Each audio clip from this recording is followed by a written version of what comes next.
Well, first, we've offered Russia a clear choice, a choice between pursuing dialogue and diplomacy on the one hand, or confrontation and consequences on the other hand.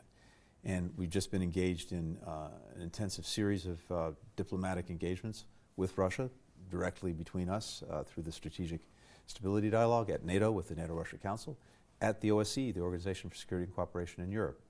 And my hope remains that Russia will pursue that diplomatic path. It's clearly preferable. Still, what are U.S. But to your point, we've equally made clear that if Russia chooses to renew its aggression against Ukraine, we, and not just we, the United States, we, many countries throughout Europe and even some beyond, will respond very forcefully and resolutely, and in three ways. First, we've been working intensely on elaborating extensive sanctions, financial, economic, export controls, and others. Doesn't include doing that, I'm not going to get into the details of what they are, but we're doing that in very close coordination with European allies and partners. A second consequence would almost certainly be further assistance, defensive military assistance to Ukraine. And third, it's almost certain that NATO would have to reinforce its own defenses on its eastern flank.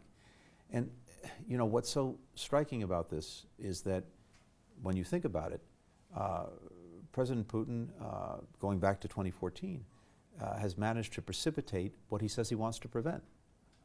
Because, among other things, NATO had to reinforce itself after Russia invaded Ukraine, seized Crimea, the Donbass, after that happened. So we've laid out the consequences clearly for Russia, but also the far preferable path of resolving differences diplomatically, and we'll see which path President Putin decides to take.